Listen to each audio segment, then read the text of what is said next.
the power you have over like naming someone. It's such like an intimate and special and yeah, such a personal thing that some countries you're not allowed to name your child a gender neutral name. I learned that names work in 100-year cycle. So like you were saying about the old people, like you're really unlikely to see like names from like 50 or like 60 years ago. Mia lives in Elephant and Castle and grew up in both Brighton and North London. She's currently in her final year of training at King's College London to become a midwife. In today's episode, Mia shares her experiences with soon-to-be or new parents naming their newborn babies. Mia, thank you so much for joining us today. Really, really great to have you on as a guest. So you're studying midwifery, and I know that you have an interest in names and you've got some insight into names as well. So I'd love to have a bit of a discussion with you about that today. Yeah. Sorry.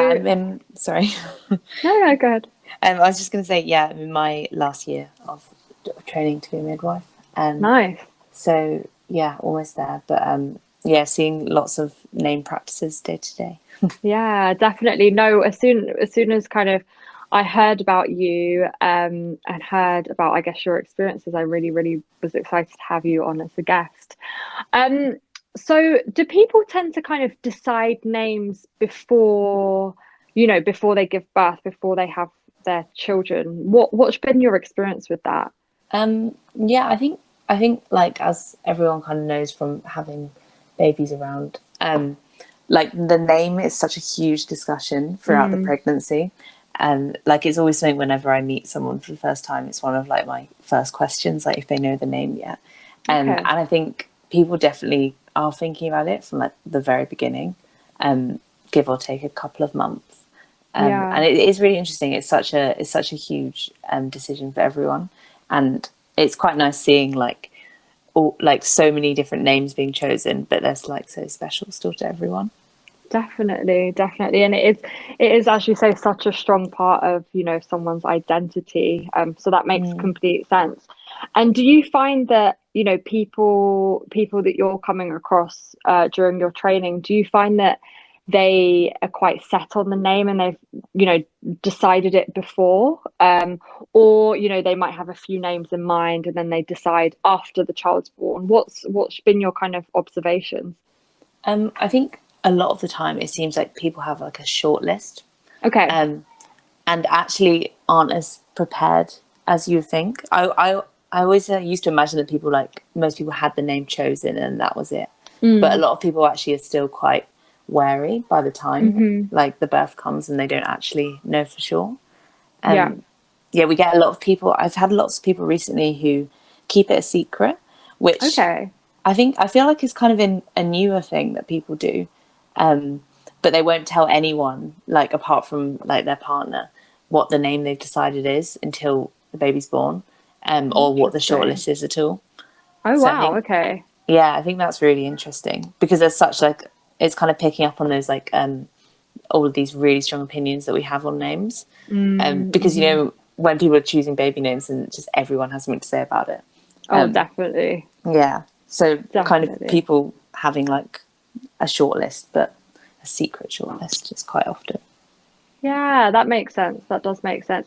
And I think also it's something that's quite nice to share kind of, as a couple, if there's a couple that's having the child, I think it could be something that's quite nice that's just between them and their unborn child. Because I think as you mentioned, people, during pregnancies, what I've observed is everyone has an opinion and everyone has something to say. But yeah, I guess it's quite Yeah, nice to keep that between yeah, it the makes it parents. special. Yeah. But also kind of does run the risk of if you have chosen a genuinely bad name, and then once it's born, you have to find a way to change that. Yeah. Yeah. And has anyone named a child after you or any of the midwives that you know? This is like so like one of those things that like everyone always asks, and Okay. I'm waiting because I think the name Mia is kind of like common enough, but also like Yeah.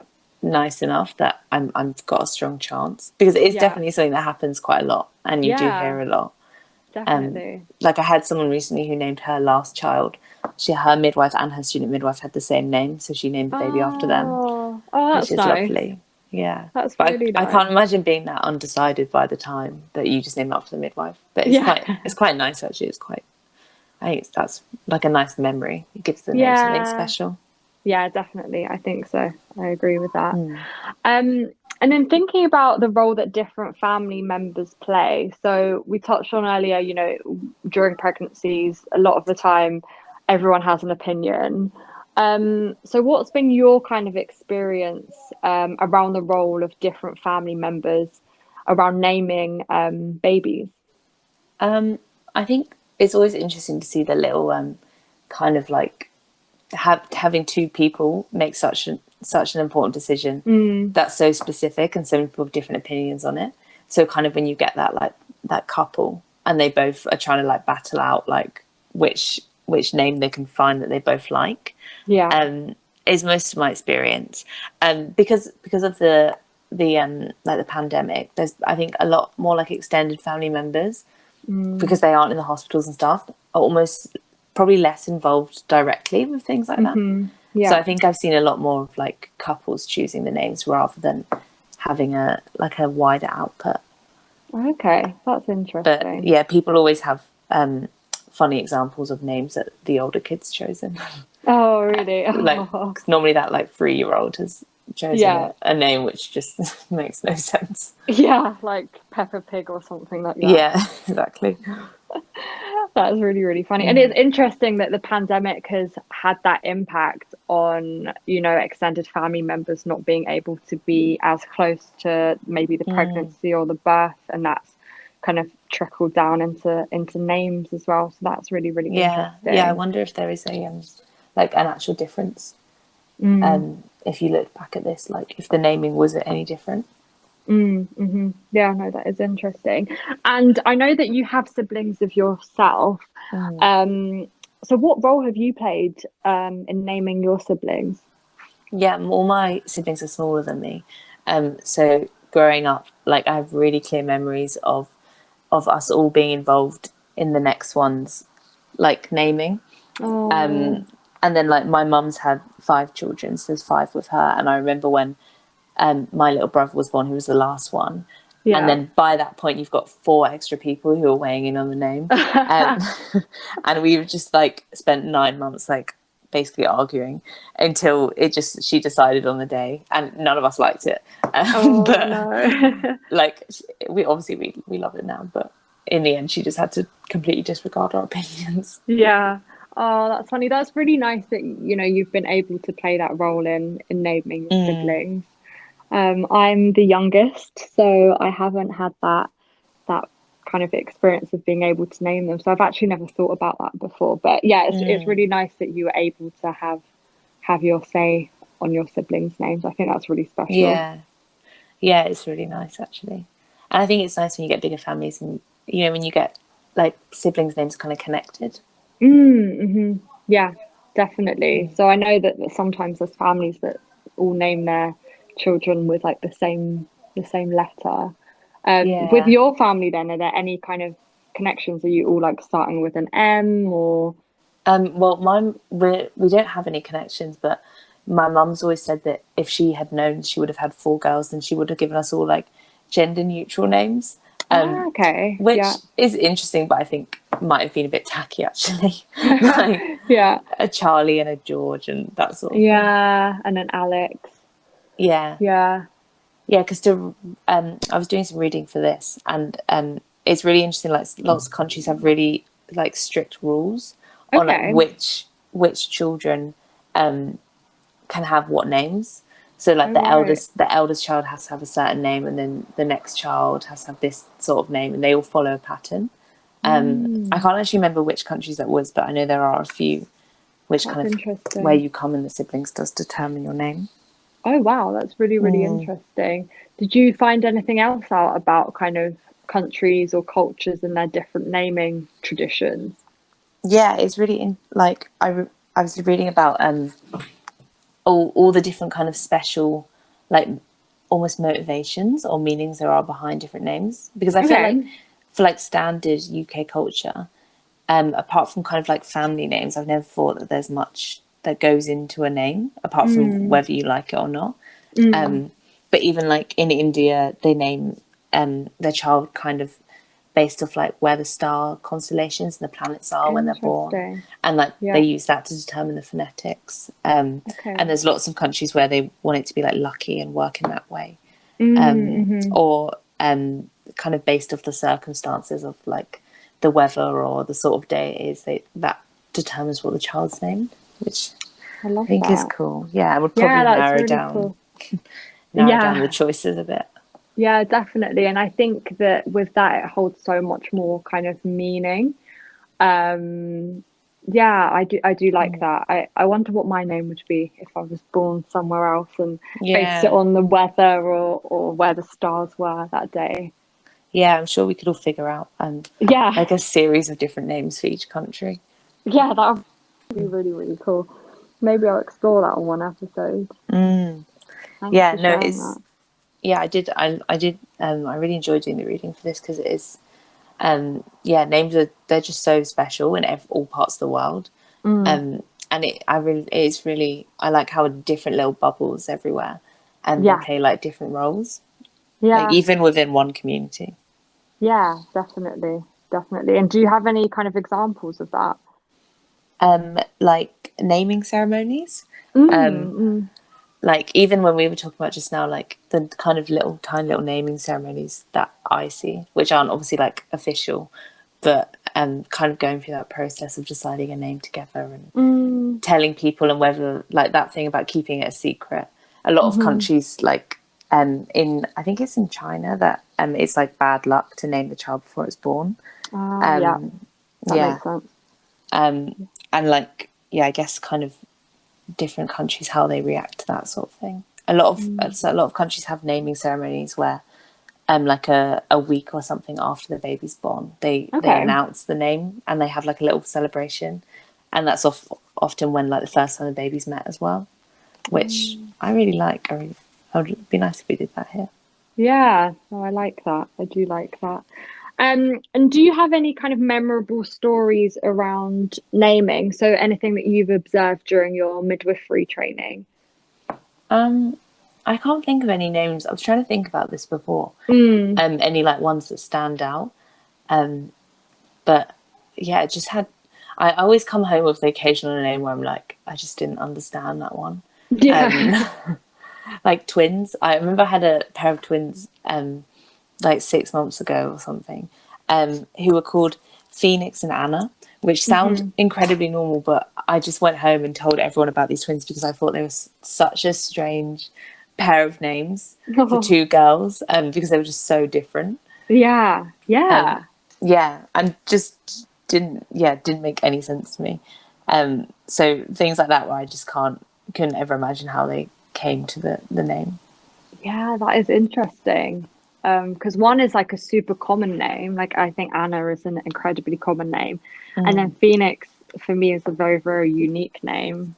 Yeah, you're Yeah, I really want like defining the. yeah, definitely. And I wonder what kind of impact that will have. Because I do definitely think that your name, well, some names can have such an impact on the way that you're perceived.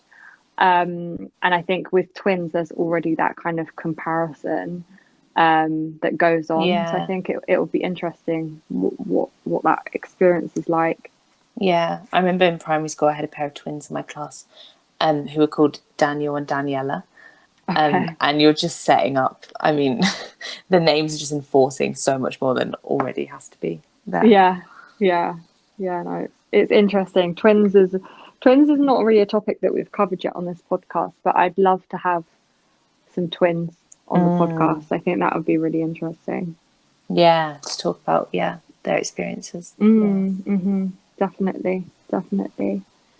Um, And then actually a question that I did think of when you were speaking earlier is, at the moment, are you seeing any kind of common names coming through? Because I think that when I reflect on different generations of people, I definitely think that there are some names that are really linked to like old people, Mm. um, but that you'd never really hear a certain name within like someone of kind of, I guess, more our generation. So I do think that there's names that kind of are trendy during a Yeah. particular time point. So are there any names at the moment that you're seeing that are kind of quite trendy that maybe no old people are called, but in like Mm. 70 years, there'll be quite a few of them and that will be like an old person's name?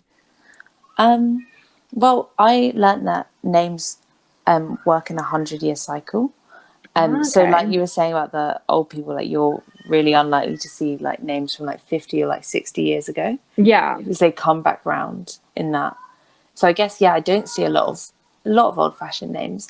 I think something that I kind of notice is more boy names changing. Okay. Like a lot of like soft boy names, if that makes sense. Which I think kind of makes sense when you think about like what everything like gender becoming more like flexible and people becoming more Mm-hmm. open to that. Mm-hmm. So yeah, like last week I had a baby boy called Gray, and then Okay. one called Lonnie. Like really like Oh, kind of yeah soft names. yeah. And like when you talk to people, a lot of people really like the names like Noah and Mm, Elijah and like soft ones like that, which I think yeah. which is quite reflective, I think, of like how we are kind of becoming more like we're breaking those barriers down a little bit. Mm-hmm. I really like that. Mm. Yeah, that's really, and there are some really beautiful names you've just listed there. Mm. Yeah, really nice, really, really nice. Are there any names that have kind of stuck with you since your time on the midwifery course? Um, oh, I really do like girl names, and I always think that's Mm, really like nice. Um, I had a little once I had a couple who they were naming their daughter. Is it Tove after the Moomin author, which oh yeah, yeah. I just thought was so sweet.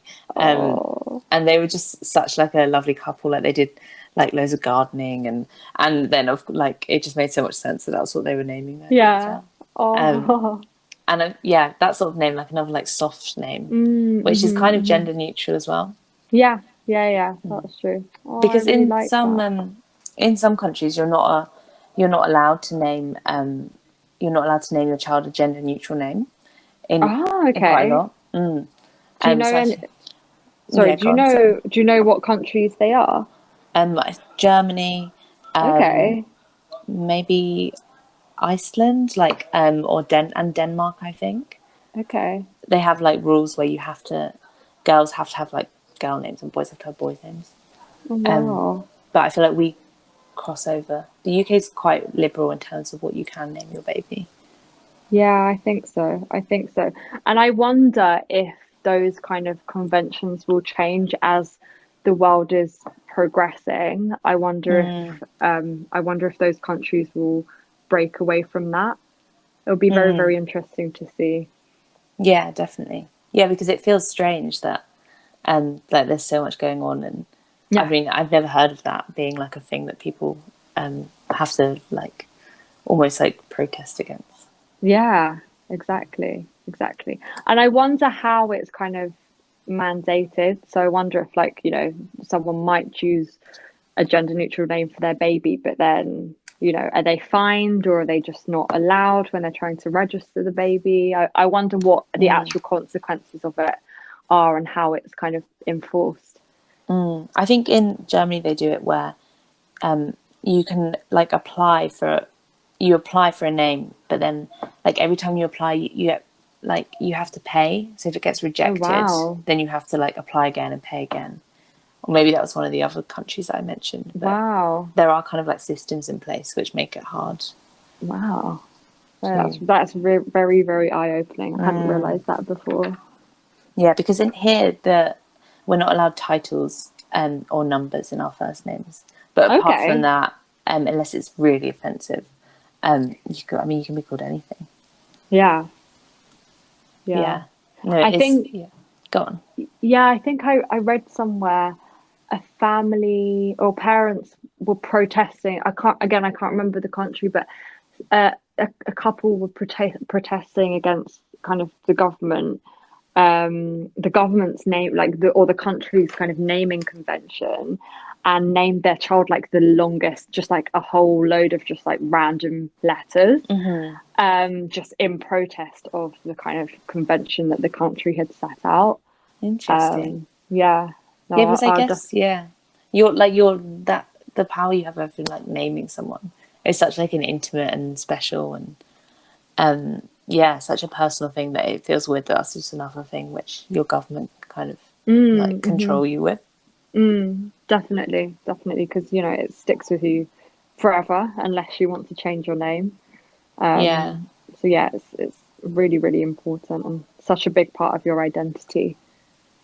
yeah, yeah. I met someone the other week who like I mentioned her first name and she was like, oh, I prefer not to use my government name, Oh yeah. because yeah, she just said like she just feels so much more like free and like using like different names that she's used Okay. over Yeah. time, and yeah, that her name is something that was picked for her and it doesn't necessarily feel like her name.